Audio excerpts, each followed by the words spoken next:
పరిశుద్ధ గ్రంథమైన బైబిల్లో నుంచి ఈరోజు మన కొరకే దేవుడి సిద్ధపరిచిన సందేశం అపోస్తుడైన పౌలు హెబ్రీయులకు రాసిన పత్రిక 10వ అధ్యాయం 31వ వాక్య భాగాన్ని చదవగా విందాం. అపోస్తుడైన పౌలు హెబ్రీయులకు రాసిన పత్రిక 10వ అధ్యాయం 31వ వచనాన్ని చదవగా విందాం. జీవము గల దేవుని చేతిలో పడుట భయంకరము. చాలు, అందరూ ఈ మాట నాతో చెప్దామా? జీవము గల దేవుని చేతిలో పడుట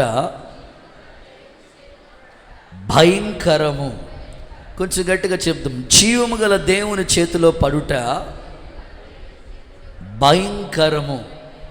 దేవుడు ఈ వాక్యం ద్వారా మనల్ని మాట్లాడి సరిచేసి ప్రభులో స్థిరపరచునుగాక. అపోస్తుడైన పౌలు హెబ్రీ పత్రిక రాస్తూ ఈ మాటలు తెలియజేస్తూ ఉన్నాడు. జీవము గల దేవుని చేతిలో పడటం భయంకరం. మరొకసారి చెప్తున్నాను, జీవము గల దేవుని చేతిలో ఒక వ్యక్తి పడటం భయంకరమని అపోస్తుడైన పౌలు హెబ్రీ సంఘానికి ఈ పత్రిక రాస్తూ ఈ మాటలు తెలియచేస్తూ ఉన్నాడు. ఈ ఉదయకాలం నేను మీకు చెప్పాలనుకున్న సందేశం పేరేమిటంటే, దేవుని చేతిలో ఏముంది? జీవము గల దేవుని చేతిలో పడటం బహుభయంకరమని పౌలు గారు చెప్తా ఉన్నారు. నిజమే, మన ఆత్మీయ జీవితం చాలా ఉన్నతంగా, ఆశీర్వాదకరంగా, దీవెనకరంగా ఉండాలని దేవుడు తలంపు కలిగి, ఆలోచన కలిగి ఉన్నాడు. మనం ఆరాధించే దేవుడు ఎవరు అంటే జీవము గల దేవుడు. బైబిల్ చెప్తుంది, జీవము గల దేవుడు ఆయన, ఆయనలో జీవముంది. నరుని ఆత్మ యెహోవా పెట్టిన దీపం. నీలో ఉన్న ఆ ఆత్మ దేవుడు పెట్టిన దీపం. నీలో ఉన్న జీవం ఆయన ఊపిరి. ప్రభువు జీవము గల దేవుడే. ఎండిన ఎముకల్లోనికి కూడా జీవాన్ని పంపిన గొప్ప దేవుడు ఆయన. ఇప్పుడు జీవము గల దేవుని చేతిలో పడటం భయంకరమని వాక్యం అంటుంది. దేవుడు జీవము గలవాడైతే సంఘము పరిస్థితి ఏమిటి? సంఘము కూడా జీవము గలదే. ఆమేన్ చెప్పండి ఒకసారి. బైబిల్ చెప్తుంది, పౌలు అంటాడు పత్రికలో మాట్లాడుతూ, జీవము గల దేవుని సంఘములో జనులు ఎలాగ ప్రవర్తించాలి? సంఘం ఎలాంటిదో తెలుసా? జీవం ఉంది సంఘములో. నిర్జీవమైన క్రియలు విడిచిపెట్టండి. సంఘము జీవము గలది. దేవుడు జీవము గలవాడు. మరి వాక్యం ఎలాంటిది? జీవవాక్యము. దేవునికి స్తోత్రం. సో దేవుడు జీవము గలవాడు, సంఘము జీవము గలది, వాక్యము కూడా జీవము కలిగింది. కనుక నిర్జీవమైన క్రియలను విడిచిపెట్టేసి జీవము గల దేవుని చేతిలో పడటం బహుభయంకరమని వాక్యం అంటుంది. కొన్నిసార్లు చాలామంది ఇలా మాట్లాడుకుంటూ ఉంటారు. ఎగ్జామ్ హాల్కి వెళ్తూ ఉంటారు, వెళ్ళి చదువుతూ ఉంటారు. కొంతమంది ఏడాదికి ఒకసారి పుస్తకం తీసే భక్తులు కూడా ఉంటారు. వాళ్ళని మనం ఏమీ చేయలేం. వాళ్ళు అలవాటు అయిపోయింది. వాళ్ళకి ఏడాదికి ఒకసారి పుస్తకం పరీక్షలు వచ్చినప్పటికీ అలా ఓపెన్ యువర్ బుక్ అన్నట్లుగా అప్పుడే వాళ్ళకి గుర్తొస్తూ ఉంటుంది అన్నమాట. సో వాళ్ళు ఎగ్జామ్ హాల్కి వెళ్తూ ఉంటారు. వాళ్ళు ఎన్నో ఎక్స్పెక్టేషన్ పెట్టుకుని చాలా ఆలోచనలు కలిగి ఎగ్జామ్ హాల్కి వెళ్తూ ఉంటారు. చివరికి కరెక్ట్గా ఇన్విజిలేటర్ చాలా స్ట్రిక్ట్ ఆయన పడతాడు అన్నమాట. ఇంకా వెంటనే వాళ్ళు అనుకుంటారు, పడక ఈ చేతిలోనే పడ్డామో మేము, అయిపోయింది ఈరోజు మాకు ఎగ్జామ్. ఆకాశంలో నక్షత్రాలు లెక్క పెట్టుకోవాల్సిందే. కొన్నిసార్లు ఇలా అంటూ ఉంటాం, వీళ్ళ చేతిలో పడ్డామండి, అయిపోయిందండి మా పని అని. సో బైబిల్ చెప్తుంది, మన దేవుడు ఎవరో తెలుసా? జీవము కలిగిన వాడు ఆయన. ఆయన చేతిలో పడితే భయంకరమని వాక్యం చెప్తుంది. జనరల్గా చెప్పుకోవాలంటే చాలామంది చేతుల్లో డబ్బు ఉంటుంది, చాలామంది చేతుల్లో పెన్ ఉంది. మీ చేతిలో కొంతమంది చేతిలో బైబిల్ ఉంది, కొంతమంది చేతిలో మోషే చేతిలో ఏముందో తెలుసా? చెప్పండి అమ్మ భక్తులు. కర్ర. ఆ కర్ర ద్వారా ఎన్ని అద్భుతాలు చేశాడండి. సముద్రం మీద అలా చాపితే 6 నెలల బైపాస్ రోడ్డుగా మారిపోయింది.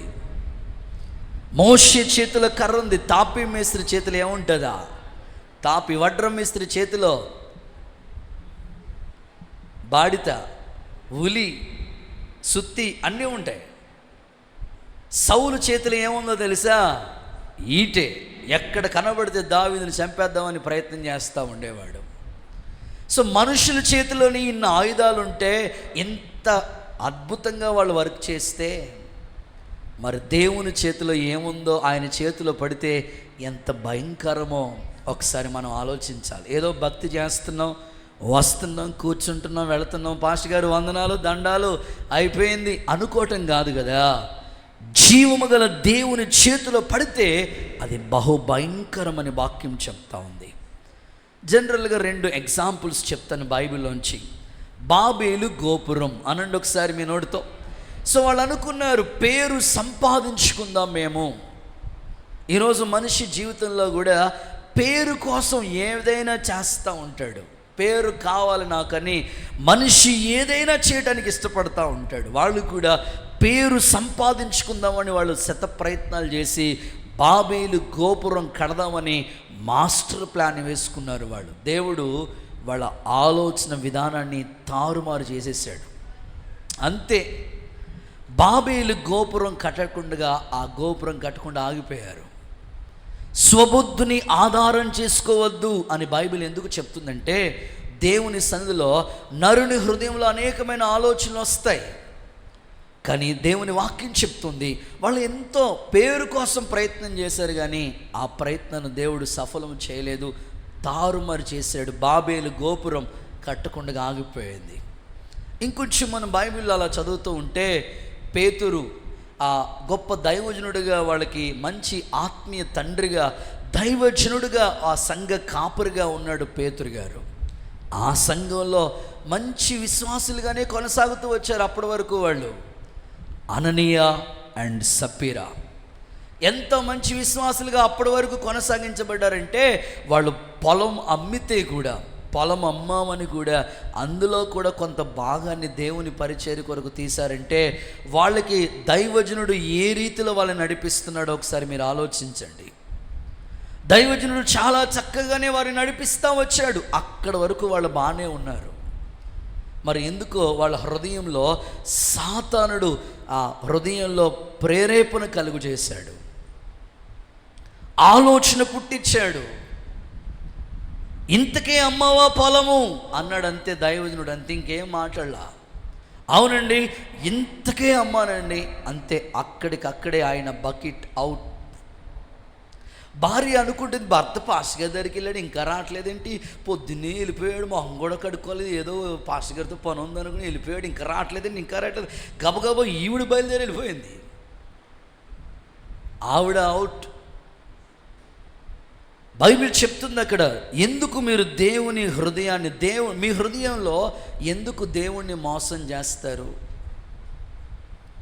అననీయ సప్పీరాతో పేతురు చెప్తున్న మాట, దేవునితో, మనుషులతో కాదు, మీరు దేవునితో అబద్ధమాడారు. ఒక్క అబద్ధం ఆడితేనే వెంటనే అక్కడ పనిష్మెంట్ అలా వచ్చేస్తే, మీరు ఎన్ని అబద్ధాలు ఆడేస్తున్నారో దేవుడికి స్తోత్రం.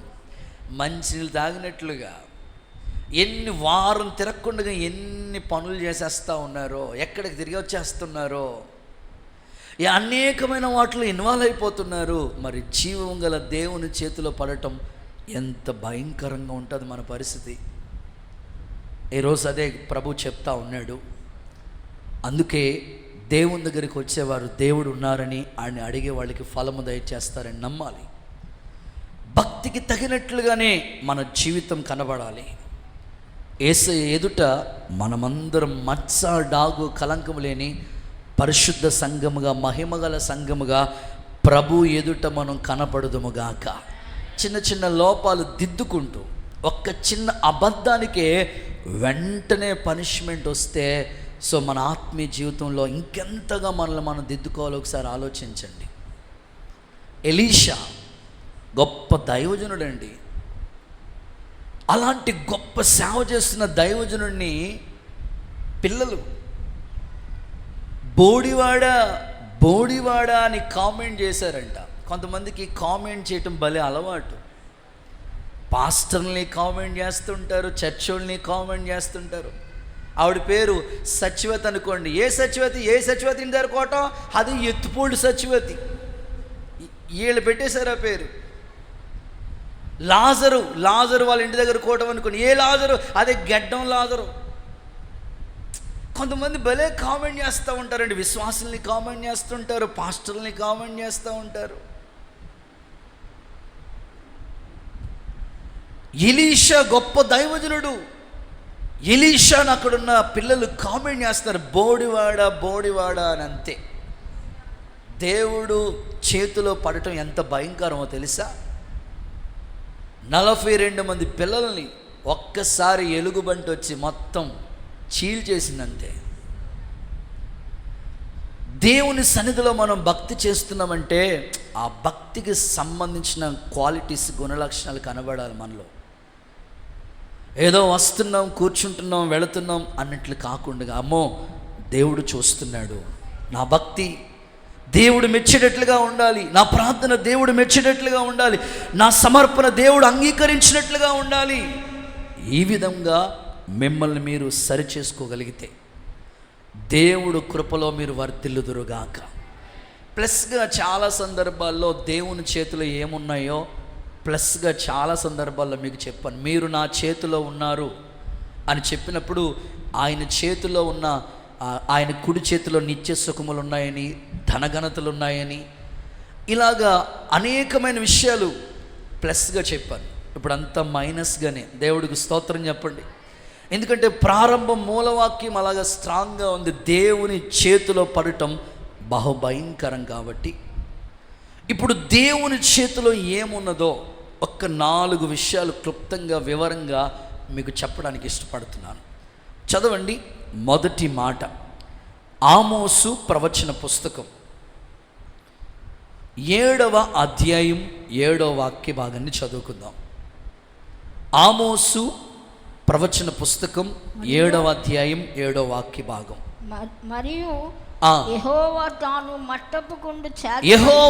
తాను మట్టపు గుండును చేత పట్టుకుని గుండు పెట్టి చక్కగా కట్టబడిన ఒక గోడ మీద నిలవబడి ఇట్లు దర్శన రీతిగా నాకు కనబరిచెను. చాలండి. చదవబడిన వాక్య భాగంలో మరియు యెహోవా ఆయన మట్టపు గుండును చేత పట్టుకుని, చాలు. మొదటి మాట, దేవుని చేతిలో ఏముంది అనంటే మట్టపు గుండు. దేవుని చేతిలో మట్టపు గుండు.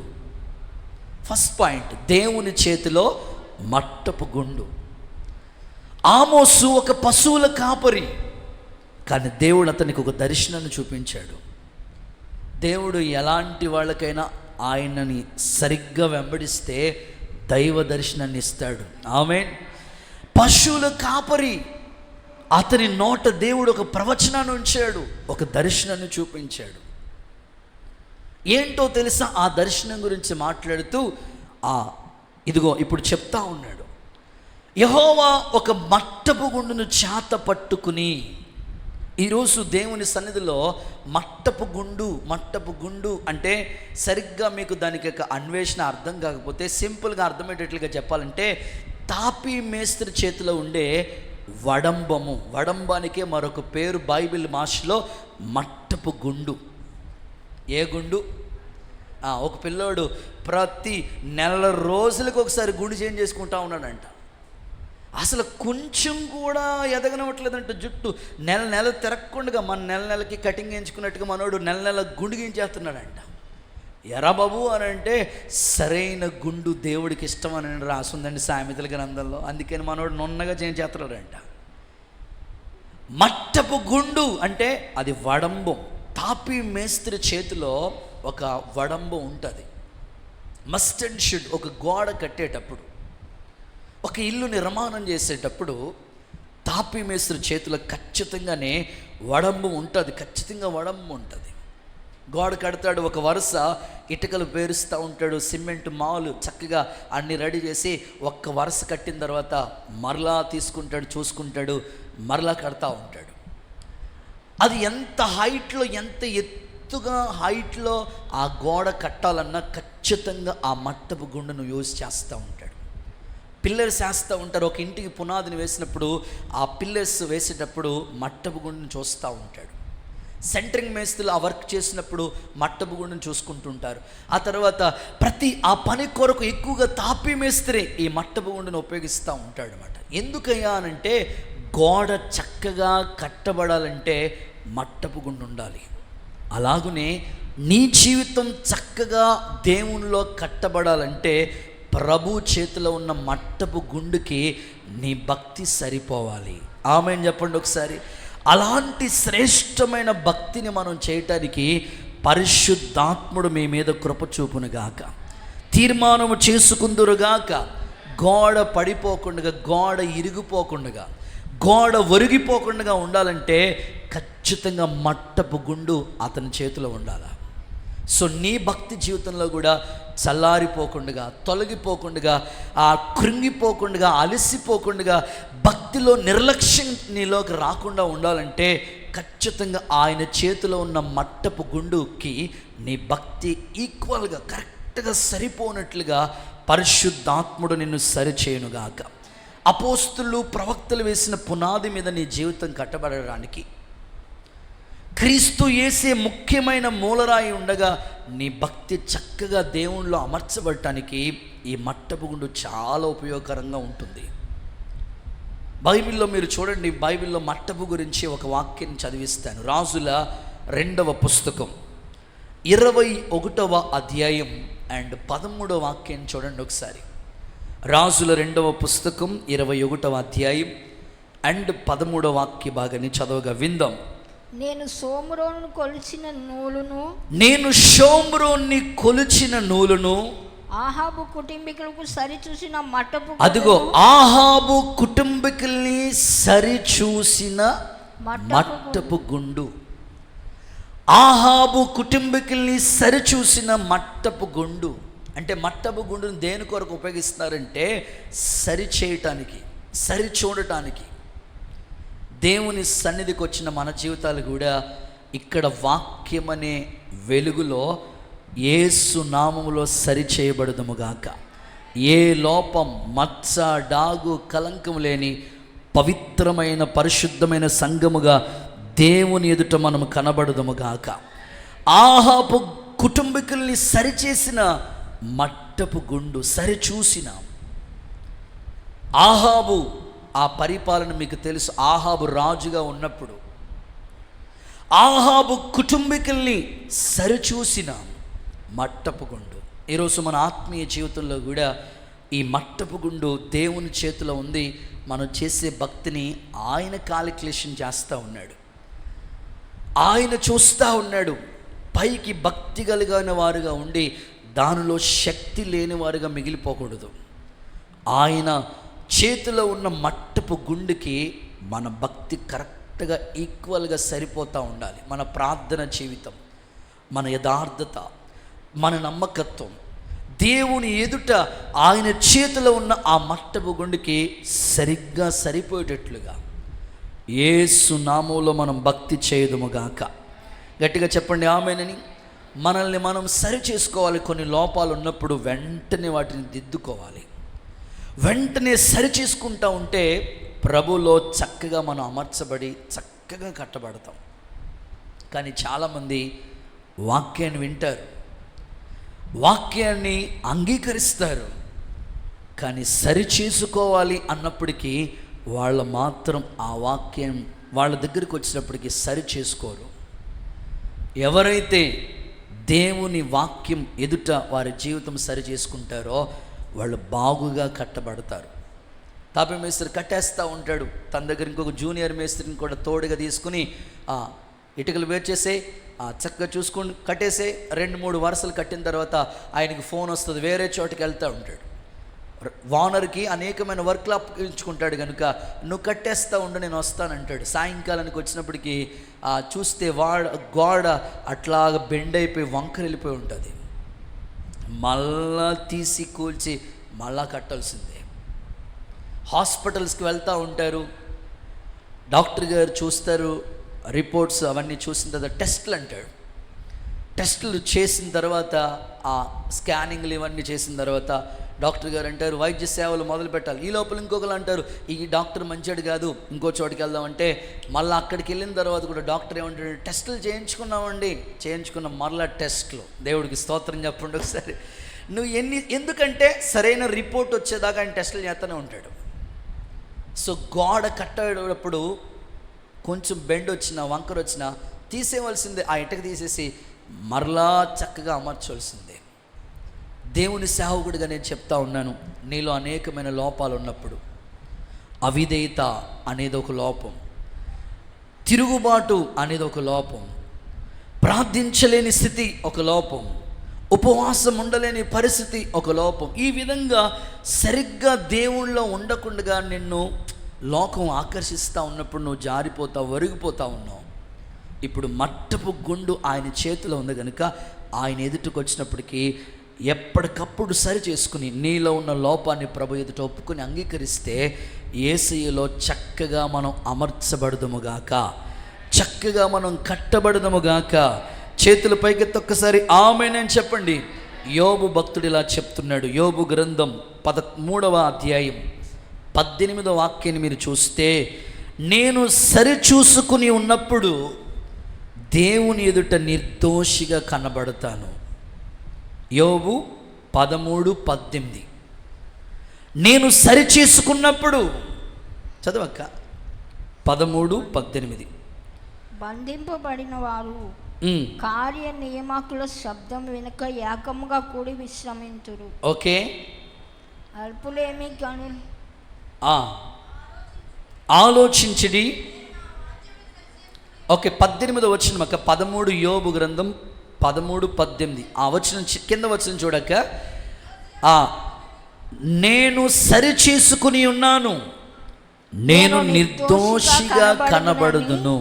ఆమేన్ చెప్పండి ఒకసారి గట్టిగా. ఎవరైతే దేవుని వాక్యం ఎదుట సరి చేసుకుంటారో వాళ్ళు దేవుని ఎదుట నిర్దోషులుగా కనబడుదురుగాక. గట్టిగా చెప్పండి ఆమేనని. కొన్నిసార్లు లోపాలు ఉంటాయి, వాటిని వెంటనే ప్రభు ఎదుట ఒప్పుకొని సరి చేసుకుని విడిచిపెడితే మనం చక్కగా దేవునిలో కట్టబడడానికి అవకాశం ఉంది. ఒక చిన్న సందర్భం చెప్తాను మీకు బాగా అర్థమవటం కొరకే. హల్లెలూయా అని చెప్పండి. సైకిల్ మీద సేవ చేసిన దినాలు అవి భలే ఎక్స్పీరియన్స్ అనేది చాలా ఇంపార్టెంట్. సేవలో అనుభవాలు కొన్ని పాఠాలు నేర్పిస్తూ ఉంటాయి. సైకిల్ మీద సేవ చేస్తున్న రోజులు అవి. ఒక 30 మంది, మహా ఎక్కువైతే ఇంకొక 5 వస్తే 35 మంది. ఒక 4 సంవత్సరాల సేవలో ఇలాగే ఒక అద్దింట్లో సేవ ప్రారంభ దినాలలో ప్రారంభం 1, 2, 3 అలాగా ఇంచుమించు 3-4 సంవత్సరాలకి ఒక 30 మంది 35 మంది అలాగ రీచ్ అవుతూ ఆరాధన జరుగుతూ ఉండేది. నేను సైకిల్ మీద వారం హౌస్ విజిటింగ్ చేస్తూ ఉండేవాళ్ళం. సేవ జరుగుతూ ఉండేది. ప్రారంభ దినాలలో ఇంచుమించు 3 వారాల నుంచి ఒక సహోదరుడు మందిరానికి రావటం లేదు. ఉన్నదే చిన్న మందిరం, వచ్చేవాళ్ళే కొద్దిమంది.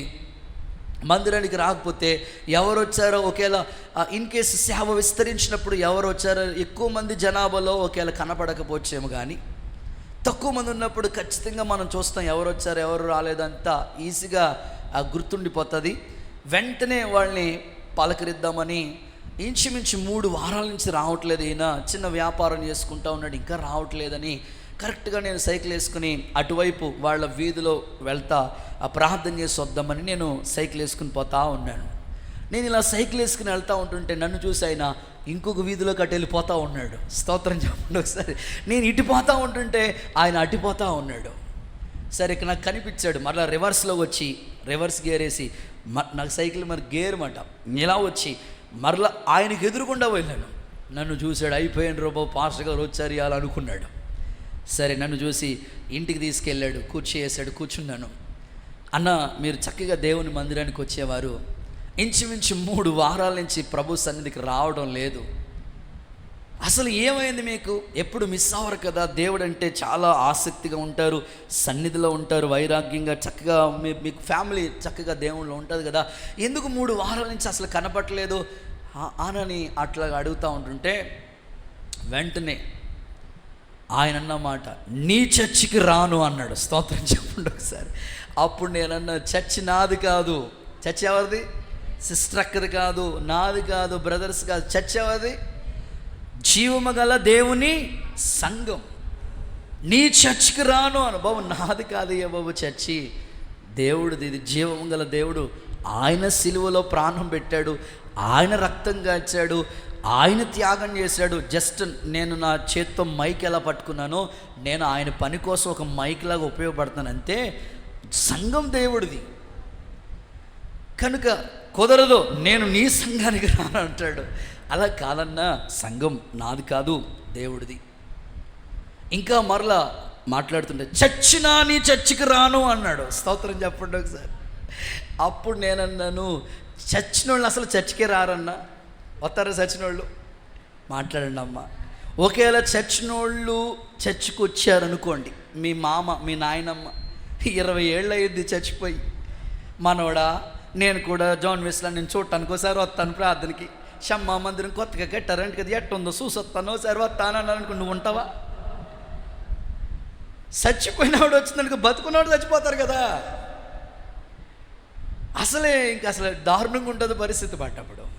నేను నన్ను చచ్చినా నువ్వు రానంటున్నావు, చచ్చిపోయిన వాళ్ళు అసలు చర్చికి రారన్నా. ఓకే, వాళ్ళు వస్తే బతుకున్న వాళ్ళు చచ్చిపోతారు, అట్లా వద్దన్నా. అసలు ఏమైంది, మీరు ఎందుకు అట్లాగా? ఇదిగో 3 వారాల నుంచి ఒకే సబ్జెక్ట్ చెప్తున్నావు నువ్వు. ఆ సబ్జెక్టు కూడా భార్యాభర్తల గురించి చెప్తా ఉన్నావు. వాక్యం చెప్పినప్పుడల్లా ఏ నా వైపు చూసా నా కోసమే చెప్పావు అన్నాడు. అన్న, మీ ఫ్యామిలీలో భార్యాభర్తల మధ్యలో గొడవ ఉందని నాకేం తెలుసు? నిలబడేవాడు నేను, బోధించేవాడు ఆయన, ప్రకటించేవాడు ఆయన, ఒప్పింపజేసేవాడు ఆయన, తీర్పు తీర్చేవాడు ఆయన, లోపాలని దిద్దేవాడు ఆయన. వెంటనే ఈ లోపల భార్య వచ్చింది. ఆయనలో నేను మాట్లాడుతూ ఉన్నప్పుడు హృదయం పరితపించింది. నా కోసమే చెప్పాను అనుకుని నన్ను హర్ట్ అయ్యి బాధపడి రాలేదన్నా. సర్లే కానీ మీరు చెప్పినా సరే, నా ఫ్యామిలీలో ప్రాబ్లం ఉందని మీకు ఎవరు చెప్పారు? నాకెవరు చెప్పలేదు. నేను మోకరిస్తే ప్రభు ఆత్మదేవుడు మాట్లాడుతూ ఉంటాడు. స్తోత్రం. సరే, వెంటనే ఆయనతో కొన్ని విషయాలు డిస్కషన్ చేసినప్పుడు ఒప్పుకున్నాడు. మా ఫ్యామిలీ ప్రాబ్లమ్స్ని బట్టి ఇంట్లోని మనశ్శాంతి లేదు. మందిరంలోకి వచ్చినప్పుడు ఆ మాటలు ఉన్న తర్వాత మనసులో హర్ట్ అయ్యాను. మొత్తం మీద దేవుడు నన్ను దర్శించాడన్నా. మీరు వచ్చిన వల్ల నాకు సరైన రీతిలో అవగాహన వచ్చింది. ఇక నుంచి ఫ్యామిలీలో మేము ఎప్పుడు కూడా అసమాధానంగా ఉండం, చక్కగా మేము ఒకరికొకరు హత్తుకుంటూ కట్టబడి ఉంటామని చక్కగా ఆయన తీర్మానం చేసుకున్నాడు. దేవుని దయ వల్ల ఇప్పుడు సంఘములో చక్కగా నాటబడి స్థిరపరచబడి ఉన్నాడు. చప్పట్ల కొడుతూ ఒకసారి యేసయ్యకి మహిమ చెల్లిద్దాం.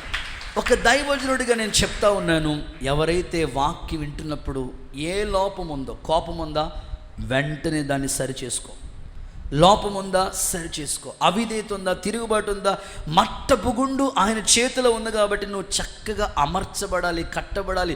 దేవుని దృష్టికి నిర్దోషిగా కనబడాలంటే, ఏ లోపం నీలో కనబడకుండా ఉండాలంటే ఖచ్చితంగా ఆయన చేతిలో ఉన్న మట్టపు గుండు ఎదుట నీ భక్తి ఈక్వల్గా సరిపోయేటట్లుగా పరిశుద్ధాత్ముడు నేను స్థిరపరచునుగాక. గట్టిగా చెప్పండి ఆమేనని.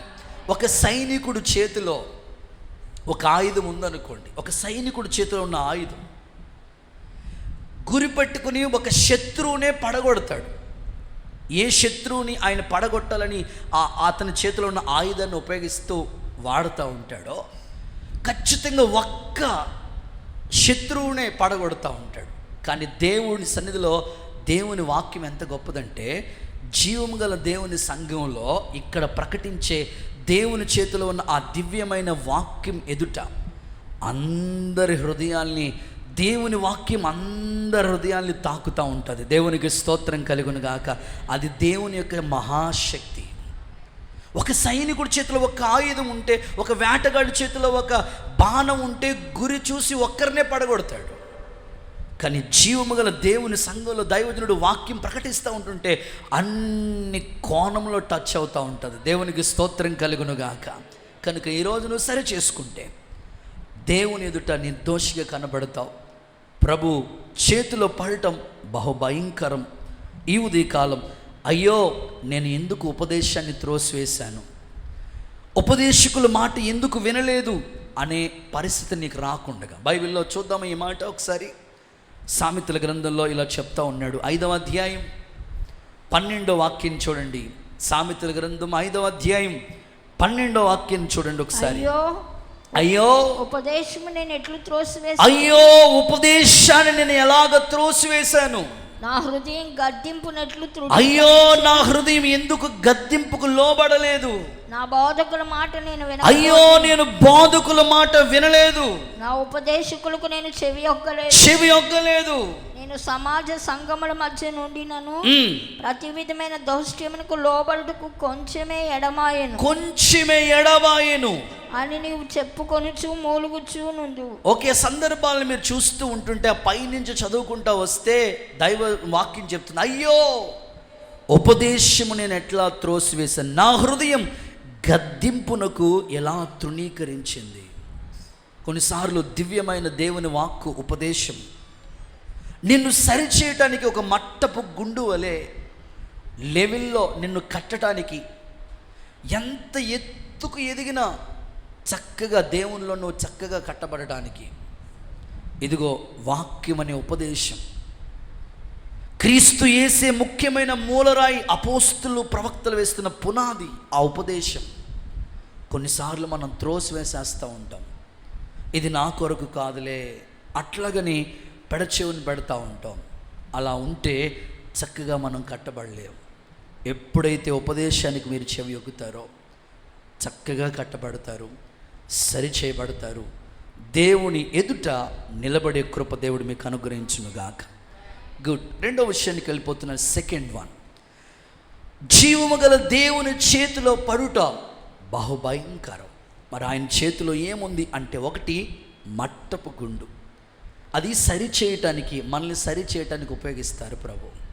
రెండవ సందర్భం చూస్తే దానియేలు ప్రవచన పుస్తకం 5వ అధ్యాయం 24 నుండి 26 వరకు చదివితే ఆయన చేతిలో ఏమున్నదో అక్కడ చక్కగా మనకి కనబడుతుంది. కావున ఆయన ఎదుటి నుండి ఈ అరచేయి వచ్చి, ఒక అరచేయి వచ్చి, ఆయన ఎదుట నుంచి ఒక అరచేయి వచ్చి ఈ రాతను వ్రాసెను. ఈ రాత రాసెను. రాసిన శాసనం ఏదనగా ఏంటో తెలుసా? రాత మెనే మెనే మెనే మెనే టెకెల్ ఉఫారిస్. ఈ వాక్య భావం ఏమనగా, ఈ వాక్య భావము ఏమనగా, మినే అనగా దేవుడు నీ ప్రభుత్వ విషయంలో లెక్క చూచి చూసెను. టెకెల్ అనగా ఆయన నిన్ను త్రాసులో తోచగా నీవు తక్కువగా కనబడితివి. చాలు. సో రెండవదిగా ఆయన చేతిలో ఏముందంటే, రెండవది దేవుని చేతిలో త్రాసు, తూనిక, తూకం తూసేది ఉంటుంది చూసారా, బరువు తూసేది. మనకి ఏదైనా వస్తువులు కిరాణా షాప్ దగ్గరికి వెళితే ఆయన దగ్గర తక్కిడి ఉంటుంది చూసారా, అది త్రాసు. ఈ 5వ అధ్యాయాన్ని మనం కొద్దిగా మీకు ఎక్స్ప్లెనేషన్ చేస్తాను. నెబుకద్నెజర్ రాజుగా పరిపాలన చేశాడు. నెబుకద్నెజర్ రాజు అయిపోయిన తర్వాత తన కుమారుడైన బెల్షాజర్ ప్రభుత్వం, ఆయన ప్రతినిధిగా ఉండి ప్రజల్ని పరిపాలన చేస్తూ వచ్చాడు. ఓ రోజు 1000 మందిని పిలిచి విందు చేయటం మొదలుపెట్టాడు. అందరికీ విందు చేద్దామని 1000 మందిని పిలిచి విందు స్టార్ట్ చేశాడు. గొప్ప విందు ప్రారంభించాడు. అయితే ఆ విచిత్రమైన సంగతి ఏమిటంటే, ఆ విందు ప్రారంభించినప్పుడు, ఈ విందు అంటేనే లోక సంబంధంగా చాలామంది రకరకాల వాటిలో ఇన్వాల్వ్ అయిపోయినట్లుగా ఈ బెల్షాజర్ కూడా దేవుని మందిరంలో ఉన్న విలువైన వస్తువులు, దేవుని మందిరంలో ఉన్న విలువైన వస్తువులు, ప్రత్యక్ష గుడారంలో దేవుని మందిరంలో అనేకమైన వస్తువులు ఉన్నాయి. దేవుని మందిరంలో ఉండవలసిన ఆ విలువైన వస్తువులు, పాత్రలు తీసుకొచ్చి ఆ పాత్రలో బ్రాందీ పోసుకుని తాగటం ప్రారంభించాడు. ఎంత విచారకరమైన సంగతి చూడండి. అరే, ఇది దేవుని మందిరంలో ఉండే వస్తువులు అని కొంచెం కూడా లెక్క చేయకుండా నా ఇష్టం అని అనుకుని తాను అలా ప్రవర్తించడం మొదలుపెట్టాడు బెల్షాసర్. వెంటనే ఒక చెయ్యి గోడ మీదకి వచ్చి మెనే మెనే టికేల్ ఉఫారిస్ అని రాసి వెళ్ళిపోయింది. కలవరం స్టార్ట్ అయింది మనోడికి. ఏంటి ఈ చెయ్యి, ఏంటి ఈ రాత అని కలవరం ప్రారంభించింది. అంతే, ఆ దేశంలో ఉన్న వాళ్ళందరినీ పిలిచాడు, కొంతమందిని పిలిచాడు. ఎవరు కూడా దాని గురించి చెప్పలేకపోతున్నారు. వెంటనే దానియేలుని పిలిచారు. దానియేలు చెప్పాడు, ఇదిగో నీ ప్రభుత్వాన్ని గురించి అని మాట్లాడుతూ, అక్కడ మీ తండ్రి గురించి మాట్లాడుతూ, నీ తండ్రి హృదయం కఠినం చేసుకుని దేవుణ్ణి ఘనపరచవలసిన వ్యక్తి దేవుణ్ణి ఘనపరచలేదు, అందుకని నీ తండ్రిని పశువులు తినే గడ్డి మేయించాను అని చెప్తూ, ఇప్పుడు నీకు ప్రభుత్వాన్ని దేవుడు ఇచ్చాడని మాట్లాడుతూ, అక్కడ ఆ వ్యక్తి గురించి కొన్ని విషయాలు మాట్లాడుతూ నేను దేవుడు తక్కిడిలో చూడగా కొంచెం తక్కువగా కనబడ్డా. వెంటనే ఆ రాత్రే బెల్షాసర్ హతుడైనట్లుగా లేఖనాల్లో మనం చూస్తాం. నిజంగా నేను అడుగుతున్నాను, ఆయన చేసిన చిన్న మిస్టేక్స్ని బట్టి అతని యొక్క జీవితం అక్కడితో ముగించబడింది. ఈరోజు ఈ వాక్యం మనకు అప్లై చేసుకుంటే, దేవుడు చేతిలో ఉన్న త్రాసులో మనల్ని చూశాడనుకోండి, మన భక్తి తేలిపోతుందా? ఓ ప్రక్కన ప్రభు, ఓ ప్రక్కన మన క్రియలు. ఆయన సంపూర్ణుడు కాబట్టి ఆయన తూకానికి మనం సరిపడేట్లుగా ఉన్నామా? బెల్షాసర్ని దేవుడు చూశాడు, చూస్తే ఆయన తక్కువ వాడిగా కనపడ్డాడు. వెంటనే ఆ రాత్రి అతడు హతుడైపోయాడు.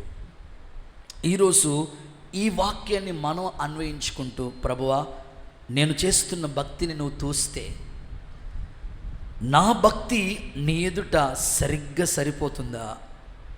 ఒకేళ ఇంకా ఏమైనా లోపాలు ఉన్నాయా? సరి చేసుకుంటానయ్యా, దిద్దుకుంటానయ్యా అని దేవుని ఎదుట నువ్వు తీర్మానం చేసుకోగలిగితే, నువ్వెప్పుడు భక్తిలో తక్కువగా కనబడకూడదు, దేవుడు మెచ్చే వ్యక్తిగా నువ్వు కనబడదువుగాక. గట్టిగా చెప్పండి ఆమేనని. తూనిక రాళ్ళు, ఈ తూకం చూసేదాన్ని మనం చూస్తే ఎక్కువ శాతం కూరగాయలు మనం కొనటానికి వెళ్తా ఉన్నప్పుడు, కూరగాయలు కొనే వ్యాపారవేత్తలు, వ్యాపారం చేసే వాళ్ళ చేతిలో ఉంటుంది. కూరగాయలు కొనేటప్పుడు ఏం కావాలి? ఉల్లిపాయలు, బెండకాయలు, పచ్చిమిర్చి, ఇవన్నీ మనం కొంటూ ఉన్నప్పుడు తక్కిడి తీసుకుంటాడు, తూకానికి తగినట్లుగా ఇస్తూ ఉంటాడు. ఆ తర్వాత ఇంకా న్యాయస్థానంలో కూడా తక్కిడి కనబడుతుంటుంది. ఒక నల్లటి డ్రెస్ వేసుకుని ఆ 2 కళ్ళు కూడా కప్పేసి ఆవిడ చేతిలో తక్కిడి ఉంటుందన్నమాట. న్యాయస్థానంలో కూడా తక్కిడి కనబడుతూ ఉంటుంది. వాళ్ళని అడిగితే ఏంటి ఇది అని అంటే, ఈమె న్యాయ దేవత, స్తోత్రం చెప్పండి, ఈమె కళ్ళు కనబడకపోయినా కరెక్ట్గా న్యాయం తీరుస్తూ ఉంటుంది అంటారు వాళ్ళు. సో మనుషులే ఇలా ఉంటే మరి దేవుడి యొక్క తీర్పు, దేవుని యొక్క న్యాయం ఇంకెంత గొప్పగా ఉంటుంది. బైబిల్లో ఇలా రాస్తున్నది చూడండి. సామెతల గ్రంథం 21వ అధ్యాయం మొట్టమొదటి వాక్యాన్ని చూడండి ఒకసారి. సామెతల గ్రంథం 21వ అధ్యాయం. యెహోవా చేతిలో రాజు హృదయం నీటి కాలువల వలె ఉన్నది. ఆయన తన చిత్తానుసారముగా దాన్ని త్రిప్పును. ఎలాగైనా తిప్పేస్తాడంట ప్రభు. స్తోత్రం చెప్పండి ఒకసారి. చూశాడు, సరిగ్గా లేడు, తిప్పేశాడు దేవుడు.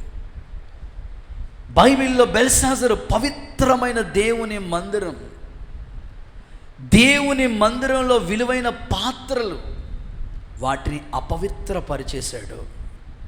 ఈరోజు ఈ వాక్యాన్ని మనం తీసుకుంటున్నాం. యెహోవా చేతిలో రాజు హృదయం నీటి కాలువల వలె తన ఇష్టానుసారంగా దేవుడు తిప్పుతాడంట. ఆయన చేతిలో ఉంది, రాజులు సహితం ఆయన తిప్పే శక్తి ఆయనకు ఉందంట. ఆమెను చెప్పండి ఒకసారి గట్టిగా, హుషారుగా చెప్పండి. ఆయన న్యాయం, ఆయన దగ్గర, ఆయన చేతిలో ఆ త్రాసు ఉంది కాబట్టి న్యాయమును బట్టి ఆయన తీర్పు తీరుస్తూ ఉంటాడు. ఏ రాజునైనా సరే ఆయన వైపుకు త్రిప్పుకోగలిగిన శక్తి ఆయనకున్నది. నెబుకద్నెజర్ ఒక ప్రతిమను చేయించాడు, దండం పెట్టాలి లేకపోతే తీసుకెళ్ళి అగ్నిగుండంలో పడేస్తాను. అద్భుతం తెలుసా? దానియేలు, షడ్రక్, మేషక్, అబేద్నెగోల వాళ్ళ యొక్క భక్తి, రాసి పడని భక్తి. నెబుకద్నెజర్, ఇందును గుచ్చిన ప్రత్యుత్తరం నీకు ఇవ్వాల్సిన పని లేదు, మా దేవుడు జీవము గల దేవుడు. వాళ్ళు అలా రాజీ పడకుండా దేవుని కోసం నిలబడ్డారు కనుకనే నెబుకద్నెజర్ రాజు ఏమంటాడు తెలుసా? దానియేలు దేవుడే జీవము కలిగిన దేవుడు. గట్టిగా చప్పట్లు కొడుతూ యేసయ్యకు మహిమ చెల్లిద్దాం. ఏ రాజునైనా సరే ఆయన వైపుకు త్రిప్పుకోగలిగిన శక్తి దేవుడికున్నది. బైబిల్ చరిత్రలో ఎన్నో ఆధారాలు ఉన్నాయి మనకి. కాబట్టి మనం దేవుని చేతిలో ఉన్న ఆ త్రాసు ఎదుట మన భక్తి చక్కగా సరిపోతూ ఉండాలి. ఈ తూనిక రాళ్ళు లేకపోతే దేవుని చేతిలో ఉన్న ఈ త్రాసు మనకి నేర్పించే పాఠాన్ని గురించి చూస్తే యోబు గ్రంథం 31వ అధ్యాయం 7వ వాక్యం చూడండి ఒకసారి. యోబు గ్రంథం 31వ అధ్యాయం 7వ వాక్యం చూస్తే, న్యాయమైన త్రాసులో ఆయన నన్ను తూచునుగాక, ఆయన నన్ను త్రోసునుగాక. న్యాయమైన త్రాసులో ఆయన నన్ను తూచునుగాక. నిజంగానే ప్రభు న్యాయాధిపతి. ఆయన చేతిలో న్యాయమైన త్రాసే ఉంది. ఆయన నీకెప్పుడు అన్యాయం చేయడు. దేవుడు అన్యాయం చేయుట అసంభవం, అంతే. అయితే బెల్షాజర్ని దేవుడు లెక్క చూస్తే తక్కువగా కనబడినప్పుడు అతన్ని తీసేశాడు దేవుడు. దేవుని చేతిలో రాజు హృదయాన్ని కూడా దేవుడు నీటి కాలువల వలె తిప్పేస్తాడంట. నీటి కాలువ మీకు తెలుసు కదా, నీళ్లు ప్రవహిస్తున్న కాలువ ఎంతండి ప్రభువుకి, అలా తిప్పేస్తాడంట ఆయన. ఆయన చేతిలో న్యాయమైన త్రాసే ఉంది. దేవుడు నీకు ఎప్పుడు అన్యాయం చేయడు. నీ భక్తికి ఎప్పుడు కూడా ఆయన అన్యాయం చేయడు. నీ భర్తకి, నీ పిల్లలకి, నీ ఫ్యామిలీకి, నీ వ్యక్తిత్వానికి దేవుడు ఎప్పుడు అన్యాయం చేయడు. ఆయన చేతిలో న్యాయమైన త్రాసే ఉంది. అయితే నీ భక్తి ఆయన న్యాయమైన త్రాసుకి కరెక్ట్గా ఈక్వల్గా సరిపోవాలి. మీరు బైబిల్లో చూస్తే అష్షూరు రాజు అనండి ఒకసారి, మీ నోటితో గట్టిగా చెప్పాలా. అష్షూరు రాజు, హిజ్కియా రాజు అనండి. ప్రజలందరూ హిజ్కియాను వెంబడిస్తూ వచ్చారు. హిజ్కియా దేవుని నమ్ముకోండి అని ప్రజలకు చెప్పినాడు. అష్షూరు రాజు నిలబడి ఏమంటాడంటే, మీరు అనవసరంగా హిజ్కియాను నమ్ముకున్నారు, నా చేతిలోంచి మిమ్మల్ని ఎవ్వరు విడిపించలేడు. దేవుణ్ణి దూషించడం ప్రారంభించాడు, హిజ్కియాను కూడా దూషించడం ప్రారంభించాడు. బైబిల్లో మనం చూస్తాం కదా, యెహోవా చేతిలో రాజు హృదయం నీటి కాలువల వలె తిప్పేసినట్లు రాత్రికి రాత్రే దేవుడు దేవదూతను పంపించి 1,85,000 మందిని హతమార్చి, అష్షూరు రాజు దేవుణ్ణి దూషించాడండి. దేవుణ్ణి దూషించిన అష్షూరు రాజు యొక్క స్థితి ఏమైందో తెలుసా? దేవుడు న్యాయ తీర్పు ఎదుట బైబిల్లో రాసుకుంది, తన కడుపును పుట్టిన పిల్లలే అష్షూరు రాజుని చంపేశారండి. దేవుని జడ్జిమెంట్, దేవుని తీర్పు ఎంత న్యాయంగా ఉంటుందో నేనంటాను. దేవుడు గొప్ప దేవుడు. ఆయన నామం ఉన్నతమైన నామం. ఆయన ఎదుట ఎలాంటి వాళ్ళైనా సరే న్యాయం అనే ఆ కొలబద్ద ఎదుట సరిపోవాలి. మీరు చూడండి, అష్షూరు రాజును గురించి లేఖనాల్లో రాయబడిన మాటను మనం చదువుతూ ఉంటే, లేఖన పుస్తక భాగంలో మనం అధ్యయనం చేస్తూ ఉన్నప్పుడు అష్షూరు రాజు గురించి ఇలా రాయబడి ఉంది. చూడండి, లేఖనాల్లో దినవృత్తాంతాల 2వ పుస్తకం 32వ అధ్యాయం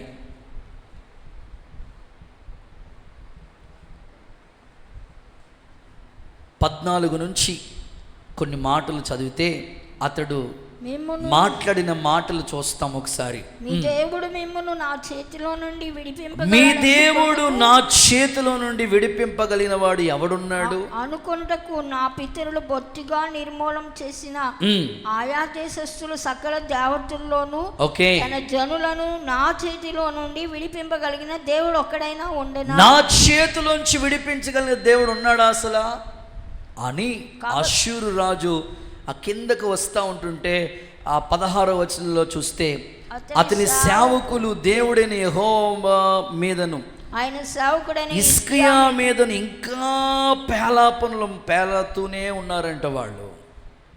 చివరికి వచ్చినప్పటికీ చూస్తే 21వ వచనం, యెహోవా ఒక దూతను పంపెను. అష్షూరు రాజు దండులో పరాక్రమం కలిగిన వారందరి సేనా నాయకులు అధికారులను నాశనం చేయగా అష్షూరు రాజు సిగ్గు నొందిన వాడే తిరిగిపోయాను. అంతటా అతడు తన దేవుని గుడిలో చొచ్చి ఉండగా అతని కడుపును పుట్టిన వారే అతన్ని కత్తి చేత చంపేశారు.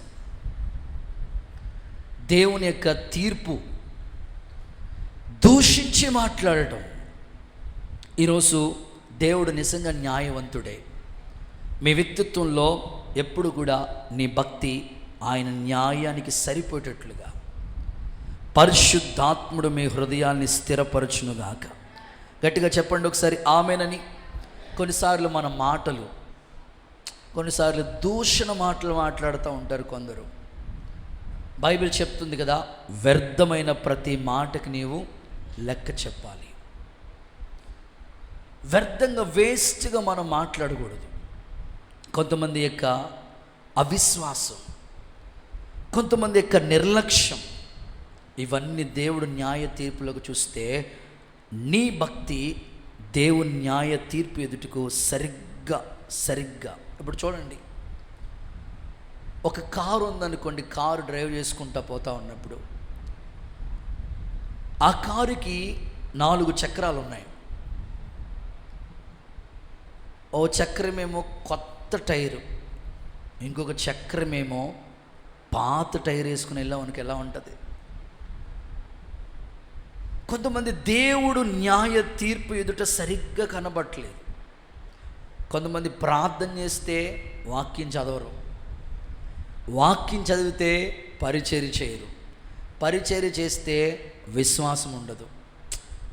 న్యాయ తీర్పుకి అంటే ఆయన తక్కిడిలో సరిగ్గా సరిపోవట్లేదు. ఏదో ఒక లోపాలు కనబడుతూ ఉన్నాయి. ఈరోజు నువ్వు తీర్మానం చేసుకోవాలి, ప్రభా నీ న్యాయం ఎదుట నేను చక్కగా సాగిపోవటానికి. రాజుల హృదయాల్ని కూడా నువ్వు నీటి కాలువల వలె మార్చే దేవుడు కదా. నీ న్యాయ తీర్పు ఎదుట నేను సరిగ్గా ఉండనట్లుగా నా విశ్వాసం, నా భక్తి, నా ప్రార్థన పాత టైరు కొత్త టైర్ల వలె ఉండకూడదయ్యా. చక్కగా న్యాయానికి, నీవు తీర్చే తీర్పుకి నేను సరిపోవాలి అనేటట్లుగా నీ భక్తి జీవితం ఉండాలని దైవజనుడిగా నేను కోరుకుంటున్నాను. యేసు నామములో కృప అనుగ్రహించబడునుగాక. చేతులు పైకెత్తి ఒక్కసారి ఆమేనని చెప్పండి, గట్టిగా ఆమేనని చెప్పండి. కానీ చాలామంది భక్తి ఎలా ఉంటుందంటే, గుళ్ళోకి వచ్చినప్పుడు చాలా దేవదూతల్లా కనబడుతూ ఉంటారు. దేవుని ఎదుట ఈ మందిరంలో మిమ్మల్ని చూసినప్పుడు నేను అనుకుంటాను, పరలోకం నుంచి దేవదూతే దిగొచ్చారన్నట్టుగా మన భక్తి కనబడుతుంది.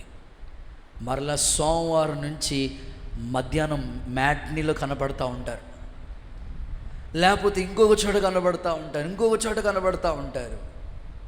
దేవుడు అంటున్నాడు, నా చేతిలో త్రాసుంది, నీ భక్తి న్యాయ కొలబద్దకి సరిపోయేటట్లుగానే ఉందా? చూడండి, ఒక చిన్న ఎగ్జాంపుల్ చెప్తాను మీకు అందరికీ అర్థం అవడం కోసం. చేతుల పైకెత్తి ఒకసారి హల్లెలూయా చెప్పండి. చాలామంది ఉద్యోగాల కోసం ఎదురు చూస్తూ ఉంటారు కదా, పేపర్ యాడ్ చదువుతూ ఉంటారు. ఒక ఆయన ఉద్యోగం కోసం ఎదుగుతా ఎదురు చూస్తూ ఉంటుంటే మొత్తం మీద రాక ఒక ఉద్యోగం కొరకై ఆ పేపర్ యాడ్ ఒకటి కట్ చేసుకుని అందులో ఉన్న ఫోన్ నెంబర్లకి ఫోన్ చేసి కాల్ చేసి, సార్ నేను ఉద్యోగంలో జాయిన్ అవ్వాలనుకుంటున్నాను, మీరు ఒక ఉద్యోగం ఉందన్నారు కదా, ఏ ఉద్యోగం చెప్పండి, నేను చేయడానికి సిద్ధంగా ఉన్నాను.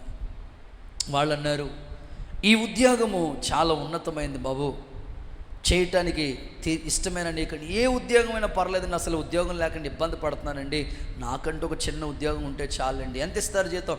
20,000. అమ్మో 20,000? అసలు 10,000 వస్తే చాలు అనుకున్నాను.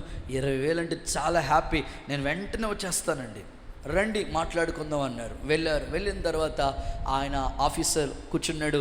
మా ఉద్యోగం ఏంటంటే మాకు ఒక పెద్ద జూ పార్క్ ఒకటి ఉంది. జూ పార్క్లో కోతి చక్కగా ఆ చెట్టు మీదకి, ఈ కొమ్మ మీదకి, ఆ గోడ మీదకి ఎగిరి గంతులేసే కోతి, జూకి లేకపోతే ఆ పార్క్కి వచ్చిన వాళ్ళందరినీ చక్కగా నవ్వించి కవ్వించే కోతి సడన్గా చచ్చిపోయింది. కోతిలాగా యాక్షన్ చేసేవాళ్ళు కావాలి. స్తోత్రం చెప్పండి ఒకసారి, చేతులే తెల్లలు చెప్పండి అమ్మా. కోతిలాగా యాక్షన్ చేసేవాళ్ళు కావాలి. ఆ పిల్లోడు అంటాడు, నిజంగానండి? నిజమే, నాకు చిన్నప్పటి నుంచి కోతిలాగా యాక్షన్ చేయడం బాగా వచ్చింది, తోకౌటే తక్కువగానండి. చిన్నప్పటి నుంచి నేను యాక్టింగ్లో సూపర్ అండి. చాలామంది భక్తి చూస్తే అసలు సూపర్గా, అసలు వాళ్ళు అనుకుంటే ఏమి యాక్టింగ్ అనిపిస్తుంది మనకి. నాకు చిన్నప్పటి నుంచి యాక్షన్ చేయడం చాలా వచ్చండి. కోతి అనంటే నాకు తోకౌటే తక్కువండి, కానీ యాక్టింగ్లో మాత్రం నెంబర్ 1 అండి అన్నాడు ఆయన. అవునా, నేను అలాంటి వాళ్ళే కావాలనుకున్నాను. వెంటనే అప్లికేషన్ ఇచ్చాడు, జాయిన్ అయిపోయాడు. రేపటి నుంచి వచ్చేసాడు.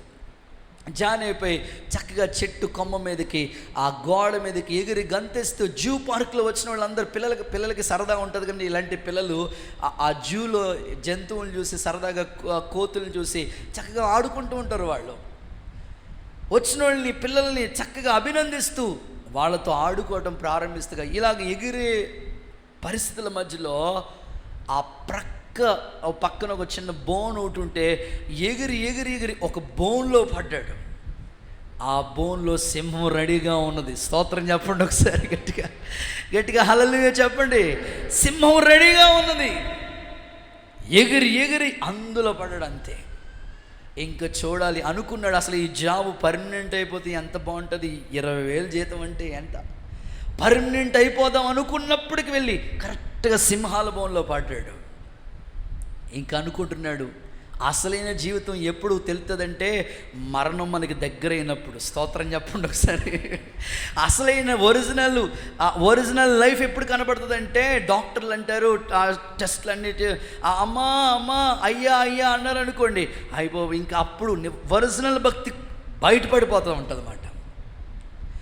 ఎప్పుడైతే సింహాల బోన్లో పడ్డాడో, మరణ భయం వాటిల్లిందో, ఇక కంగారు వచ్చేసి మనోడికి గబగబా వణిగిపోతూ ఉన్నాడు. హై బాబు, అసలు ఈ ఉద్యోగం పర్మనెంట్ అనుకున్నాను, అసలే ఇప్పుడు పర్మనెంట్గా పోయేటట్టున్నాను, ఉద్యోగం సంగతి దేవుడు ఎరుగుడు, అయిపోయేది నా పరిస్థితి అని అనుకుని గబగబా వణిగిపోతూ హడావుడిగా వణిగిపోతూ ఉన్నాడు. వణిగిపోతూ ఉన్నప్పటికీ సింహం దగ్గరికి నడుచుకుంటా వస్తూ ఉంది. ఇంకా భయం ఎక్కువ ఉంది. అయిపోయిండ్రా నేను ఈరోజు అనుకున్నప్పటికీ ఆ సింహం ఇలా మాట్లాడు, గట్టిగా అరవద్దురా, 2 ఉద్యోగాలు పోతాయన్నాడంట. స్తోత్రం చెప్పండి ఒకసారి.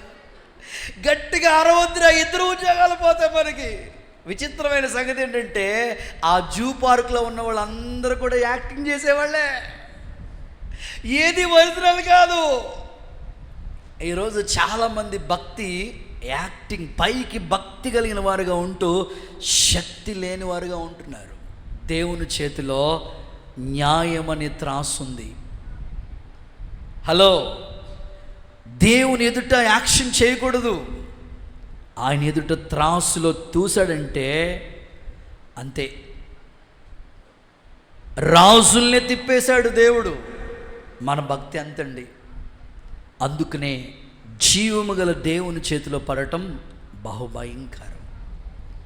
చాలా జెన్యున్గా, యథార్థంగా, ఉన్నది ఉన్నట్లుగా బైబిల్లో ఇలా రాస్తుందండి. హెబ్రీయులకు రాసిన పత్రిక 4వ అధ్యాయం 13వ వాక్యం చూడండి ఒకసారి. హెబ్రీయులకు రాసిన పత్రిక 4:13 చూస్తే, మరియు ఆయన దృష్టికి కనబడని స్పష్టము లేనిది ఏదీ లేదు. మనము ఎవరికి లెక్క అప్పగించాలో ఆ దేవుని కన్నులకి సమస్తము తేటగా కనబడుతుందంట. అందరూ ఆమేన్ చెప్తారు ఒకసారి. కాబట్టి మనం చేసే ప్రార్థన దేవునికి వినబడుతుంది. నువ్వు చేస్తున్న ఉపవాసాలు దేవునికి కనబడుతున్నాయి. నీ కన్నీళ్లు ప్రభు చూస్తున్నాడు. నీ యథార్థత, నీ ప్రార్థన జీవితం, నువ్వు ఉద్యోగాలు చేసే చోట ఎంత నమ్మకంగా ఉంటున్నావు, ఎంత యథార్థంగా ఉంటున్నావో అన్ని ప్రభు చూస్తూ ఉన్నాడు. ఆయన న్యాయమైన త్రాసు ఆయన చేతిలో ఉంది. అయితే మనం లెక్క చెప్పాలి ప్రభుకి. అందుకని మనం ఎవరికి దేవునికి లెక్క అప్పగించాలో ఆ దేవునికి సమస్తం తేటగా కనబడుతున్నాయి. కాబట్టి దేవుని మందిరంలో ఉన్న మీరు ఎప్పుడు జెన్యునిగా, యథార్థ హృదయంతో, దేవుని చేతిలో ఒక త్రాసుంది, నా భక్తిని దేవుడు చూస్తే ఆయన పరిపూర్ణుడు, నా క్రియలు కూడా అలా సరిపోవాలి అని వినయ భయభక్తులతో మనం భక్తి చేయటానికి కొంచెంలో నమ్మకంగా ఉంటే అనేకమైన వాటి మీద దేవుడు నియమిస్తానని చెప్పాడు. ఆయన న్యాయమైన త్రాసుకి సరిగ్గా మనం సరిపోదుముగాక. గట్టిగా చెప్దాం ఆమెనని. గుడ్. మూడవ మాటలోకి వస్తుంది. థర్డ్ వన్, మూడవది, దేవుని చేతిలో పడుట బహుభయంకరం. ఓకే, ప్రభు చేతిలో ఏమున్నాయి అని అంటే, ఒకటి మట్టపు గుండు, రెండు త్రాసు, మూడవది ప్రకటన పుస్తకం మొట్టమొదటి అధ్యాయం 19-20 వాక్యాలు చదవగా విందాం. కాగా నీవు చూసిన వాటిని, విన్న వాటిని, వీటి వెంట కలగబో వాటిని, ఓకే, అనగా నా కుడి చేతిలో నువ్వు చూసిన, నా కుడి చేతిలో నీవు చూసిన నక్షత్రము గూర్చిన మర్మమును, ఓకే, 20 వచనాన్ని కూడా చూస్తే ఆ నక్షత్రాలు ఎవరు? సంఘపు దూతలు అని మాట్లాడాడు. సో మూడవదిగా దేవుని చేతిలో దైవజనుడు. ఆమె చెప్పండి ఒకసారి గట్టిగా, హల్లెలూయా అని చెప్పండి ఒకసారి, రెండు చేతుల పైకెత్తి హల్లెలూయా. సో మూడవదిగా దేవుని చేతిలో ఎవరున్నారు అని అంటే దైవజనుడు. నక్షత్రము ఒక దైవజనుడు. అక్కడ కింద 20 వచనం చూస్తే 7 నక్షత్రాలు ఆయన చేత పట్టుకుని, ఆ 7 నక్షత్రాలు ఎవరో తెలుసా? సంఘపు దూతలు. ఒక సంఘానికి దూత ఎవరంటే దైవజనుడు. దేవుని చేతిలో ఒక దైవజనుడు ఉన్నాడు. అందరూ ఒకసారి ఆమేన్ అంటారా? ఈరోజు దేవుని సేవ చేస్తున్న దైవజనులు దేవుని చేతిలో ఉన్నారు. సేవ చేస్తున్న ఒక్కొక్క సేవకుడు దేవుని చేతిలో ఉన్నారు. ఇప్పుడు దేవుని చేతిలో వాడబడే సేవకులు చాలామంది నేను దేవుణ్ణి గణపరుస్తూ ఉన్నాను. అయితే ఆత్మీయులైన మనము కొన్ని సందర్భాల్లో కొన్ని నామకార్థ విశ్వాస భక్తి జీవితం చేస్తున్న కొందరిని మనం చూస్తూ ఉంటుంటే, దైవజనుల్ని కూడా, దేవుని చేతిలో ఉన్న దైవజనుల్ని కూడా వాళ్ళ చేతుల్లోకి తీసేసుకుంటున్నారు. దైవజనుడు కొన్నిసార్లు మనుషుల చేతిలోకి వెళ్ళిపోతూ ఉన్నాడు. వాళ్ళు చెప్పినట్లు వినాలి. కొన్ని చోట్ల మీరు చూడండి, సంఘంలో సంఘ పెద్ద ఎంత చెప్తే అంత ఆ సంఘానికి. ట్రాన్స్ఫర్ అన్నాడంటే ఆ పాస్టర్ గారిని ట్రాన్స్ఫర్ చేస్తాడు ఆ సంఘ పెద్ద. దేవుడికి స్తోత్రం చెప్పండి ఒకసారి. చాలా చోట్ల మనుషులు తిప్పేస్తూ ఉన్నారు, కానీ సేవకుడు దేవుని చేతిలో ఉన్నాడు. ఆమెను చెప్పండి ఒకసారి. ఆయన కుడి చేతిలో ఒక నక్షత్రం, నిరంతరం సేవకుడు ప్రకాశించే నక్షత్రం. సేవకుడు మనుషుల చేతిలోకి వెళ్ళకూడదు. మనుషులు తిప్పేసేటట్లుగా సేవకుడు బెండ్ అయిపోకూడదు. జీవము గల దేవుని చేతిలో ఉన్నాడు సేవకుడు. నిరంతరం నక్షత్రం వలె సేవకుడు ప్రకాశించునుగాక. సంఘాన్ని నడిపిస్తున్న ఒక దైవజనుడు ఎప్పుడు దేవుడు చేతిలోనే ఉండాలి, మనుషుల చేతిలోకి వెళ్ళకూడదు. మనుషులు ఎటు తిప్పితే అటు తిరిగిపోకూడదు సేవకుడు. ఎప్పుడు దేవుని చేతిలో వాడబడే, నిరంతరం ప్రకాశించే ఒక్కొక్క నక్షత్రంగా దేవుడు వాడుకునుగాక. గట్టిగా ఆమేన్. కానీ ఈ రోజుల్లో, ఈ చివరి దినాల్లో మనం చూస్తూ ఉంటుంటే సేవకులు ఎంతోమంది దేవుని చేతిలో ఉండవలసిన వాళ్ళు మనుషుల చేతిలోకి వెళ్ళిపోతూ ఉన్నారు, సాతాను చేతిలోకి వెళ్ళిపోతూ ఉన్నారు. గెహాజీ జీవితాన్ని మీరు చూడండి. ఎలీషా దగ్గర ఉన్న గెహాజీ తన జీవితం దేని కొరకు పరిగెత్తాడయ్యా? దేవుని చేతిలో వాడబడవలసిన గెహాజీ నయమాను వెనకాల పరిగెత్తి పరిగెత్తి పరిగెత్తి నయమాను విడిచి వెళ్ళిన ఆ కుష్టి రోగాన్ని తెచ్చుకున్నాడు. దేవుని చేతిలో ఉండవలసిన సేవకులు ప్రస్తుతం మనుషుల చేతిలోకి వెళ్ళిపోవటం ఎంత విచారకరమైంది. ఈరోజు ఒక దైవజనుడిగా నేను కోరుకుంటున్నాను, ఎప్పటికీ ప్రభు రాకటి వరకు దైవ సేవ చేస్తున్న ప్రతి దైవజనుడు దేవుని చేతిలోనే ఒక నక్షత్రం వలె ప్రకాశించునుగాక, వాడబడునుగాక. గట్టిగా ఒకసారి ఆమేన్ అని చెప్తారా? ఇందులో కొంతమంది సేవకుల గురించి మాట్లాడతాం. నాతాను ప్రవక్త అనండి ఒకసారి. నాతాను ప్రవక్త దేవుని చేతిలో ఉన్న ప్రవక్త. ఆయన రాజు దగ్గరికి వెళ్ళి ఇదిగో గద్దించు అని చెప్తే దావీదుని గద్దించడం మొదలుపెట్టాడు. అరే ఈయన రాజు కదా, ఈయన చెప్పినట్లు నేను ఉండాలి అనుకోలా. వెంటనే వెళ్ళి గద్దించమన్నాడు, గద్దించాడంతే. దావీదు దిద్దుకున్నాడు, సరి చేసుకున్నాడు అంతే. నాతాను దేవుని చేతిలో ఉన్న గొప్ప ప్రవక్త. అందుకనే రాజుల్ని సహితం శాసించగలిగాడు. అండ్ ఏలియా అని చెప్పండి ఒకసారి మీ నోటితో.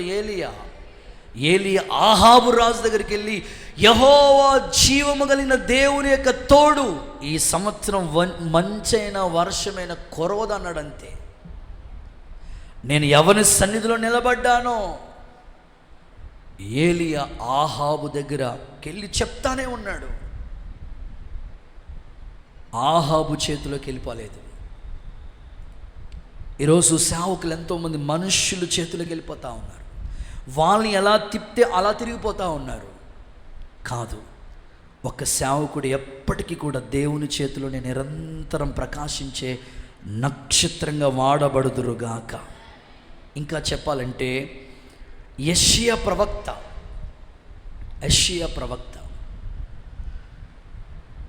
హిజ్కియా దగ్గరికి వెళ్ళి చెప్పు, మరణకరమైన రోగం రాబోతుంది, ఒకసారి ఇల్లు చక్కబెట్టుకోమని చెప్పేసి వెళ్ళాడు, చెప్పాడు. వెంటనే హిజ్కియా కన్నీళ్ళు విడిచాడు, మరలా వచ్చి చెప్పాడు. సో వీళ్ళందరూ దేవుని చేతిలో ఉన్నారండి. ఒక్క సేవకుడు ఎప్పటికీ కూడా దేవుని చేతిలోనే ఉండాలి. ఒక దైవజనుడిగా నా ఆశ, నాతో ఉన్న సేవకుల యొక్క ఆశ, సేవలో ఉన్న వాళ్ళందరూ కూడా మనుషుల వైపుకి తిరిగిపోకూడదు, డబ్బు వైపుకి ఆకర్షించబడకూడదు, రాజకీయాల వైపుకి వెళ్ళిపోకూడదు. వాళ్ళ సేవ యాజకత్వం, సేవ చేసే కాడి మోసే యాజకుడిగా, ప్రధాన యాజకుడిగా దేవుని పని చేసే ఒక నక్షత్రంగా నిరంతరం ప్రకాశించడానికి ఒక్కొక్క సేవకుడిని దేవుడు వాడుకునుగాక. చప్పట్లు కొడుతూ ఒకసారి యేసయ్యకు మహిమ చెల్లిద్దాం. మీరు ప్రార్థన చేయండి. దేశంలో, రాష్ట్రంలో ప్రతి దైవజనుడు దేవుని చేతిలోనే నిరంతరము ప్రకాశించుదురుగాక. రాకడ కొరకు సంఘాన్ని వారు సిద్ధపరచుదురుగాక. మనుషుల చేతుల వైపుకి వెళ్ళకుండగా పరిశుద్ధాత్ముడు ఒక్కొక్క సేవకుడిని ఆ విధంగా తీర్చిదిద్దాలని నేను కోరుకుంటా ఉన్నాను. ఒకసారి చేతులు పైకెత్తి హల్లెలూయా చెప్తారా? హుషారుగా చెప్తారా? ఒక మాట నేను మీకు జ్ఞాపకం చేస్తాను. చాలామందికి కళ్ళు వస్తూ ఉంటాయి. పడుకున్నానండి, రాత్రి కళ్ళకు వచ్చేసిందండి బాబు, నల్లగా ఉందండి బాబు, గుండెల మీద తొక్కుతూ ఉందండి బాబా, కళ్ళు వస్తూ ఉంటాయి. ఒక కుర్రుడు ఎంత విచిత్రమైన సంగతి అంటే, ఆ వ్యక్తికి రాత్రులు కళలు వచ్చినాయంట. కళలు వచ్చిన ఈ కళలు విచిత్రమైన కళలు. ఆయనకు వచ్చిన కళ ఎలా ఉందంటే, రాత్రి క్రికెట్ ఆడుకున్నట్టుగా కళ వచ్చిందంట. స్తోత్రం చెప్పడు. పగలు సరిపోవట్లేదు మనోడికి, రాత్రులు కూడా క్రికెట్ ఆడేస్తున్నాడు. ఆ కళ వచ్చిందంట. ఇంకా విచిత్రమైన కళ ఏమిటంటే, ఆయన ఆడటం సరిపోలా, పందులు కూడా క్రికెట్ ఆడుకున్నట్టుగా కళ వచ్చిందంట. అంటే మనోడు అలా ఇన్వాల్వ్ అయిపోతాడు. పందులు కూడా క్రికెట్ ఆడుకున్నట్టు కళ వచ్చిందంట. వెంటనే ఆ వ్యక్తి డాక్టర్ గారి దగ్గరికి వెళ్ళి, డాక్టర్ గారు, 2 రాత్రులు నిద్ర పట్టట్లేదండి బాబా, రాత్రులు కూడా క్రికెట్ ఆడేసుకుంటాను నేను. అది సరిపోక నాకు తోడు నా ఫ్రెండ్స్ ఎవరో, నా టీం ఎవరో, పందులు కూడా వచ్చి క్రికెట్ ఆడుతున్నాయి. అలా కల వచ్చిందండి బాబు. రాత్రులు నిద్ర పడట్లేదండి బాబు. డాక్టర్ గారు ఏదైనా మెడిసిన్ ఇవ్వండి బాబు, మందులు ఇవ్వండి బాబు, నాకు అసలే కలవరం, హృదయం అంతా వేదనతో ఉన్నది అనని డాక్టర్ గారి దగ్గరికి వెళ్ళి అడిగితే ఆ డాక్టర్ గారు మెడిసిన్ ఇచ్చాడంట. నీకు ఇంకెలాంటి కళలు రావలే, పందులు కళ్ళలోకి రావడం ఏంటి, మళ్ళీ వచ్చిన కళ్ళు ఆ పందులు క్రికెట్ ఆడుకోవడం ఏంటి, ఏంటి పిచ్చి కాకపోతే ఇలాంటి కళలు రావాలే నీకు, మెడిసిన్ ఈ రోజు నుంచి మొదలు పెట్టేసే, ఈ రోజు నుంచి ఈ రాత్రి నుంచి ఈ మెడిసిన్ వాడే, నీకు ఇలాంటి కళలు రావాలంటే రేపటి నుంచి వాడతానండి అన్నారంట. ఊరి ఇప్పటి నుంచే నువ్వు వైద్యం మంచిగా అందాలంటే, రోగం తగ్గాలంటే, ఇలాంటి పిచ్చికలు రాకుండా ఉండాలంటే ఈ రాత్రి స్టార్ట్ చేయాలంటే రేపటి నుంచి మొదలు పెడతానండి. మళ్ళీ దీనికి కూడా ముహూర్తం పెట్టుకుని వాయిదా వేస్తారు పెట్టి ఈరోజే స్టార్ట్ చేయ అంటే ఆ కుర్రోడు అన్నాడంటే ఇవాళ ఫైనల్ మ్యాచ్ అండి బాబు అన్నాడంట. స్తోత్రం, ఈరోజు ఫైనల్ మ్యాచ్ అండి అంటాడంట. చాలామంది దేవుని మందిరానికి వస్తారు, వచ్చిన తర్వాత దైవజనుడిని సలహా అడిగినప్పుడు సేవకుడు ఆ సమస్యకి పరిష్కారం చెప్తాడు. సమస్యకి పరిష్కారం చెప్పినా కూడా వాళ్ళు ప్రయత్నం చేయకపోతే వాళ్ళ లోపం.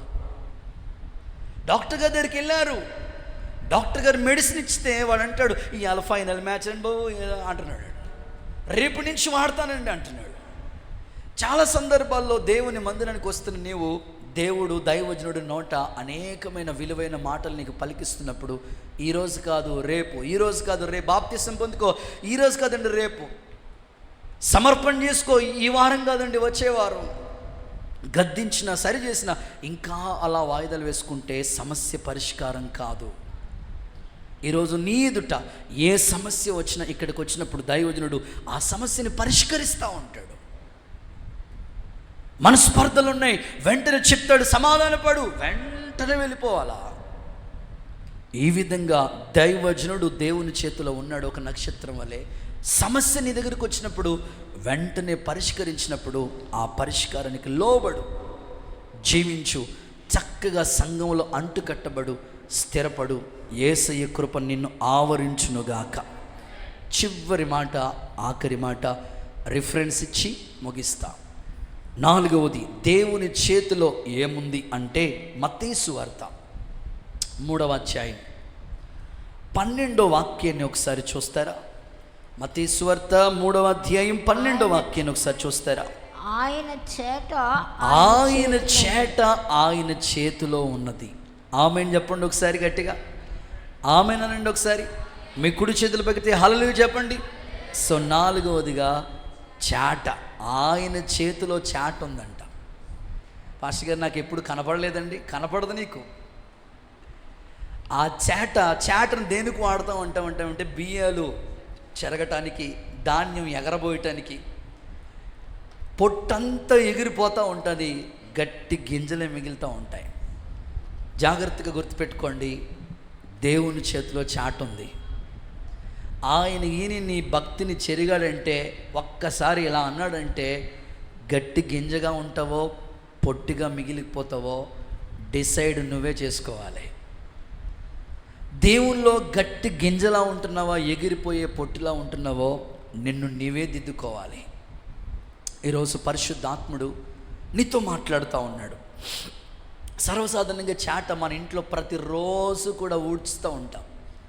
డస్ట్ అంతా ఊడ్చిన తర్వాత వెంటనే ఆ చెత్త అంతా పడేయటానికి ఎక్కడుందో చాటను వెతుక్కుంటూ ఉంటాం.